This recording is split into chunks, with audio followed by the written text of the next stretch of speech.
اعوذ باللہ من الشیطان الرجیم بسم اللہ الرحمن الرحیم قال یا آدم انبئہم باسمائہم، اللہ نے فرمایا کہ آدم ان کو بتاؤ ان کے نام.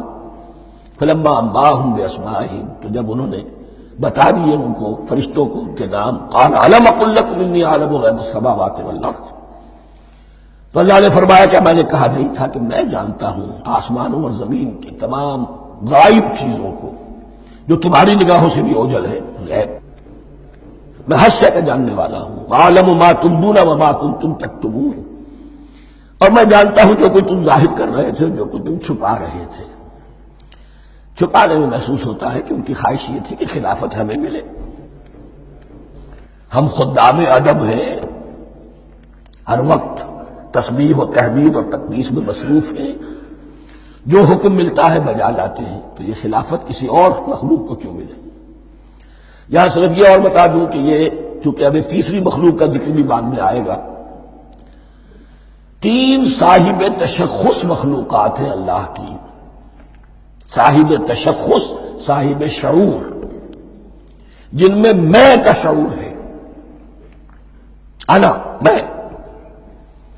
ایک ملائکہ ہے، ان کی تخلیق نور سے ہوئی ہے. ایک انسان ہے جن کی تخلیق گارے سے ہوئی ہے. ایک جنات ہیں جن کی تخلیق آگ سے ہوئی ہے. باقی حیوانات ہیں، ان میں شعور تو ہے، خود شعور ہی نہیں ہے. Self consciousness, world of difference between consciousness and self consciousness.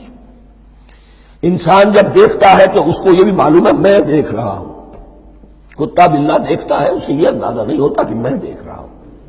دیکھنے کا ایک نتیجہ ہے جو نکل آتا ہے، لیکن میں کا وجود نہیں ہے.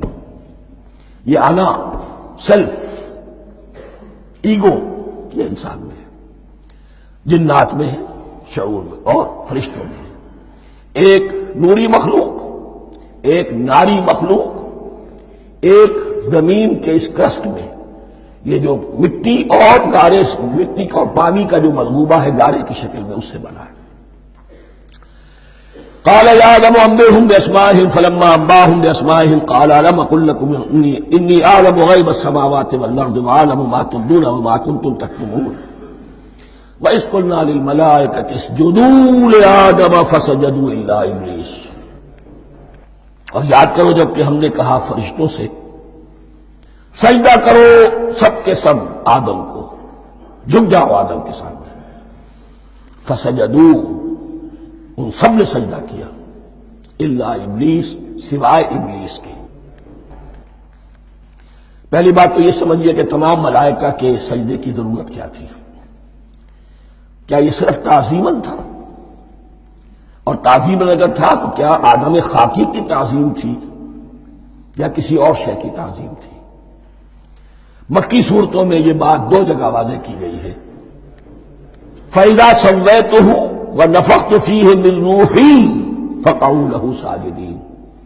جب میں اس آدم کی تخلیق مکمل کر لوں اور اس میں اپنی روح میں سے پھونک دوں، تب گر پڑنا اس کے سامنے سجدے میں. تعظیم اگر ہے تو آدم خاکی کی نہیں ہے، اس کے اندر جو ڈیوائن ایلیمنٹ ہے، جو ڈیوائن سپارک ہے، جو روح ربانی ہے، میری روح، اس کی ہے. اور نمبر 2، اس کی حکمت کیا ہے، علت کیا ہے، غرض و غایت کیا ہے؟ جیسا کہ میں نے عرض کیا، اس کائنات کی اس حکومت کے کارندے تو وہ ہیں. خلیفہ بنایا جا رہا انسان کو، جب تک یہ ساری سول سروس اس کے تابع نہ ہو خلافت کیسے کرے گا؟ دیکھیے میں جانا چاہتا ہوں، چوری کرنے کے لیے جانا چاہتا ہوں، راستے میں کتنے فیکٹرز ہوں گے، کتنے فزیکل فینومینا ہوں گے. میں چلنا چاہتا ہوں، میں زمین کو دھکیلتا ہوں، زمین مجھے دھکیلتی ہے. زمین مجھے نہ دھکیلے تو میں کیسے چلوں گا؟ یہ پوری کائنات جو ہے، یہ جب ہم کو ارادہ کرتے ہیں اور کوئی فیل کرتے ہیں تو اس فیل کے پورے ہونے میں، اس کے ظہور میں نہ معلوم کون کون سے ایلیمنٹس ہیں، کون کون سی فورسز آف دی نیچر ہے جو ہمارے ساتھ موافقت کرتی ہے تو ہم وہ کام کر سکتے ہیں. اور ان سب پر فرشتے مامور ہیں، ہر ایک کی اپنی ڈومین ہے. اگر وہ تابع نہ ہوں تو خلافت کی کوئی معنی نہیں.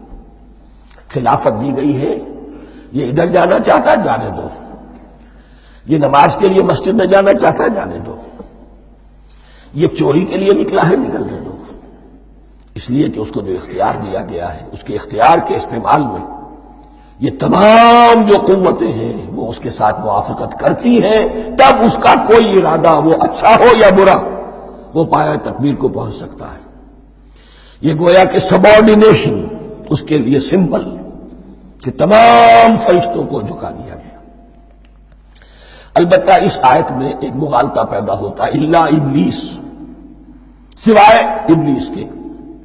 مغالطہ یہ پیدا ہوتا ہے کہ شاید وہ بھی فرشتہ تھا، اس لیے کہ حکم تو فرشتوں کو دیا گیا تھا۔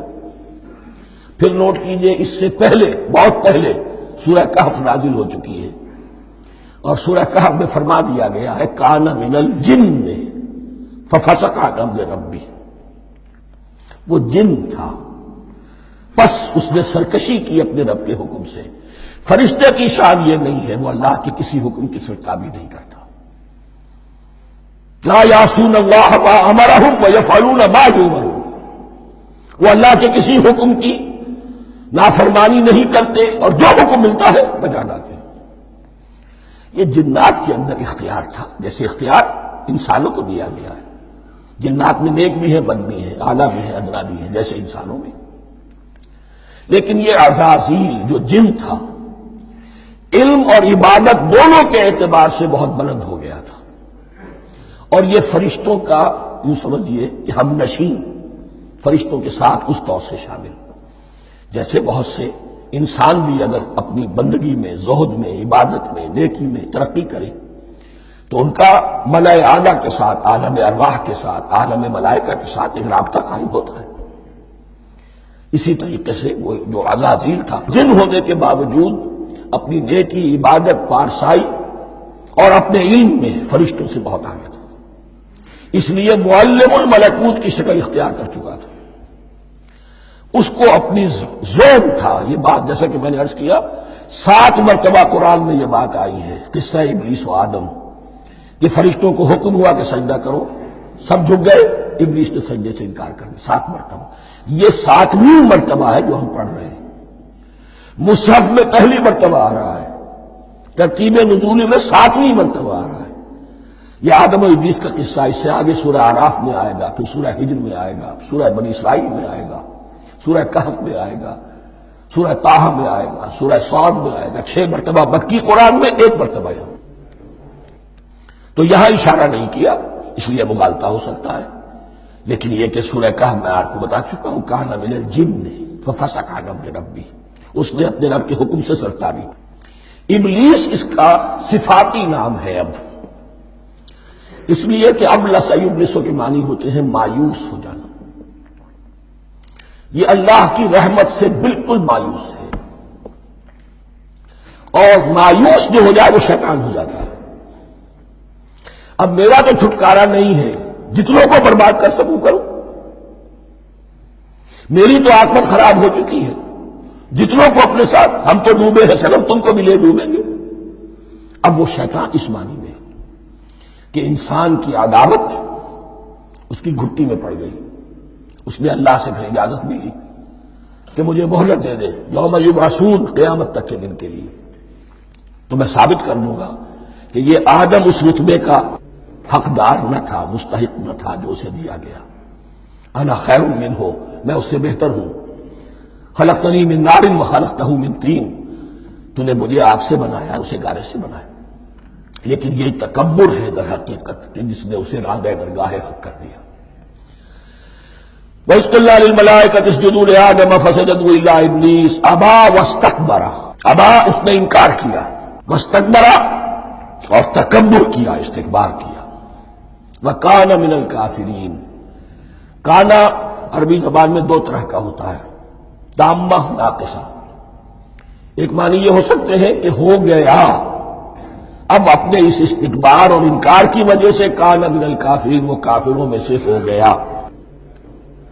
ایک کانا تامہ ہوتا تھا ہی کافروں میں سے، یعنی اس کے اندر سرکشی چھپی ہوئی تھی، اب ظاہر ہو گئی۔ یہ معاملہ ہوتا ہے، کسی شخص کی بدنیتی اس کے اوپر پردے پڑے رہتے ہیں نیکی کے، زہد کے، کسی خاص وقت میں آ کر وہ ننگا ہو جاتا ہے، اور جو اس کے اندر تھا اصل اس کی حقیقت وہ سامنے آ جاتی ہے۔ اس کا امکان ہے، تو دونوں معنی اس کے ہو سکتے ہیں۔ صدق اللہ العظیم۔